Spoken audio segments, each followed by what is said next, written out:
Chegou a hora do terceiro episódio da série sobre o futebol olímpico brasileiro. Chegamos aos anos 80, 90, seleções cheias de fera, jogadores como Romário, Ronaldo, Rivaldo. O Brasil chegou perto, mas o saldo daquela equipe não foi à altura. Derrotas em duas finais e numa semifinal. Lembra aquela semifinal histórica com a Nigéria?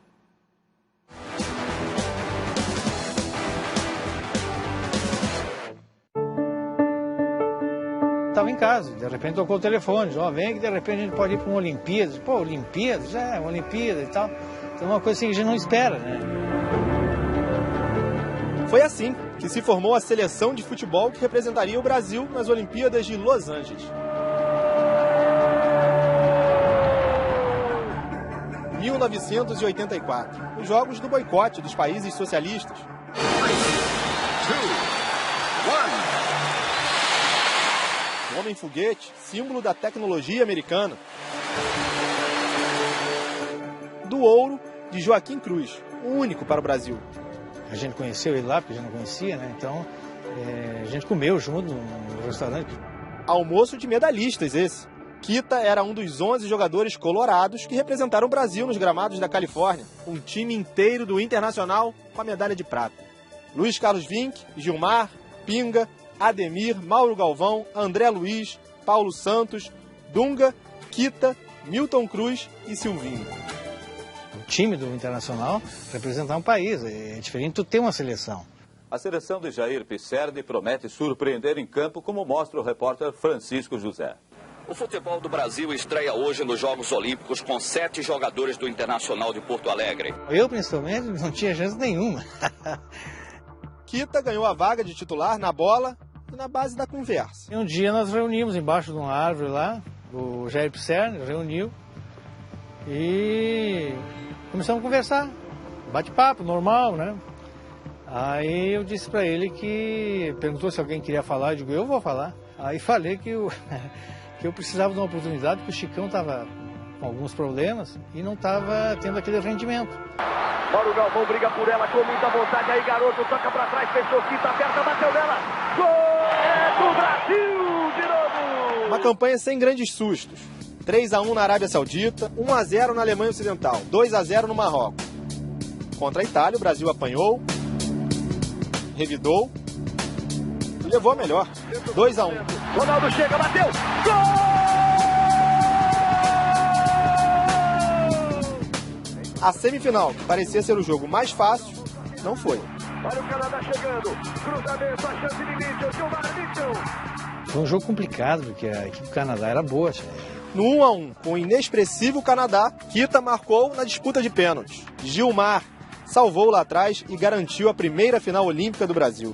Só não conseguiu parar o ataque francês. Na decisão, 2-0 França. Se o Brasil nunca ganhou nada na Olimpíada e ganhou a medalha de prata, foi maravilhoso, foi como se fosse uma vitória, né? Em 88, Olimpíadas de Seul, mais uma medalha de prata para o futebol brasileiro. Giovani era o capitão daquela seleção. O time dele, do Romário, do Bebeto e companhia, para muitos, foi o que chegou mais perto do ouro olímpico. Nosso time era muito ofensivo. Não era bom não, era ótimo, né? Giovani toca, Romário faz fila. Gol do Brasil. A dupla estava entrosada em Seul. A minha fase realmente era muito boa. Hoje eu posso dizer que eu não jogo mais. E se alguém falar que eu estou mascarado, pode falar que eu não jogo mais futebol, entendeu? Estavam também na flor da idade. Romário, 22 anos. Giovani, 24. Eu não vou falar que eu era santo, que o nosso time era santo, mas a gente tinha um objetivo, era Olimpíadas, era ganhar Olimpíadas. E na época eu lembro que o nosso time de voleibol era cotado como as mulheres mais bonitas que tinha no voleibol. Tinha alguém do futebol que deu um pulo lá no vôlei? Segredo de Estado. Mas teve uns que tinham vontade, tinha, porque a gente ficava num prédio de um lado, o feminino do outro, né? Eles curtiram as Olimpíadas e as atletas olímpicas também. A gente lembra que a atleta argentina de tênis, que era a Gabriela Sabatini, ela era a grande estrela da América do Sul, vamos dizer assim, de atleta conhecida, né? A gente ficava... Na época podia, né? A gente não era ninguém casado, a gente só tinha namorada, paquerava ela porque ela era uma menina realmente bonita. Viram a prata de Sabatini no tênis, viram o escândalo de doping do canadense Ben Johnson, viram o único ouro do Brasil que veio do judô. Vitória do Brasil que nós acompanhamos, que estava próxima da medalha de ouro, foi o Aurélio Miguel, que foi o único medalhista de ouro nessa Olimpíada. E jogaram muita bola. 4-0 na Nigéria, 3-0 na Austrália, 2-1 na Iugoslávia. Na fase decisiva, clássico contra a Argentina. Arrisca Giovani! Eu imagino eu fazendo um gol, uma Olimpíada decidindo um jogo 1-0. Foi frango ou foi golaço aquele gol? Eu posso dizer que foi um pouco de cada um. Eu vi que o Romário estava caindo para o lado direito. Herói contra a Argentina. Quase vilão no jogo seguinte. Já tinha tomado cartão amarelo, já estava fora da final, praticamente, se o Brasil fosse a final. E aí, naquele tempo de jogo, você vai e comete um pênalti, né?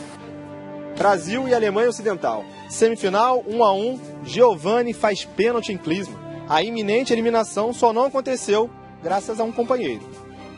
Tafarel me livrou de tudo. Ele pegou o pênalti no jogo e o último pênalti é o que tinha que bater, mas ele não sabe brincar, ele não deixou nem eu bater.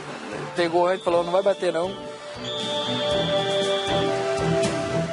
A final contra a União Soviética foi uma das piores experiências da carreira de Giovani.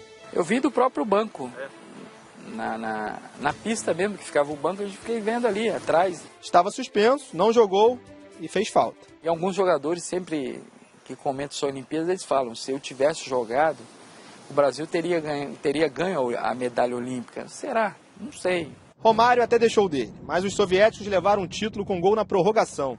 E ao baixinho, restou se lamentar com a trave. A segunda prata seguida.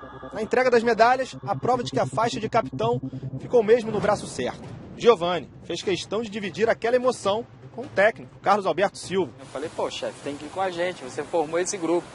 Aí eu tive essa oportunidade de poder levar ele para o pódio para receber a medalha junto com a gente. Orgulho de ser medalhista, espírito olímpico, saber ganhar e perder. O que sobrou em 88, faltou em 96. Olimpíadas de Atlanta. A decepcionante medalha de bronze virou vergonha. Os brasileiros não apareceram para a entrega do bronze. Numa cerimônia antecipada, fugindo um pouco aos padrões do cerimonial olímpico, a medalha de bronze entregue aos 18 atletas, apenas os atletas ali, não há ninguém da comissão técnica, nem mesmo o técnico Zagallo, isso também faz parte do cerimonial olímpico, no caso do futebol. Nos outros 14 pódios, estava todo mundo lá. A melhor participação do país em Olimpíadas até então. 15 medalhas no total. 3 ouros, um deles inédito para uma mulher brasileira. Na verdade, 2 mulheres brasileiras. Jaqueline e Sandra, campeãs no vôlei de praia. O futebol já vivia a era da pressão pelo título que faltava na galeria de troféus. Naquela época éramos quase todos inexperientes, né, e jovens. Ronaldo tinha 19 anos. Aldair, Rivaldo e Bebeto eram os mais experientes. Desde o início, o time de Zagallo sofreu. Para começar, derrota histórica para o Japão. 3-1 na Hungria, 1-0 na Nigéria, 4-2 em Gana. A seleção parecia ter decolado. Na semifinal, abriu 2 gols de vantagem em cima da Nigéria.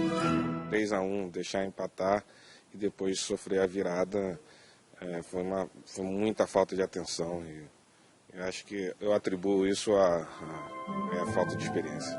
4-3 Nigéria. Sobrou a disputa pelo 3º lugar. Goleada em Portugal, medalha de bronze conquistada, mas com a imagem arranhada.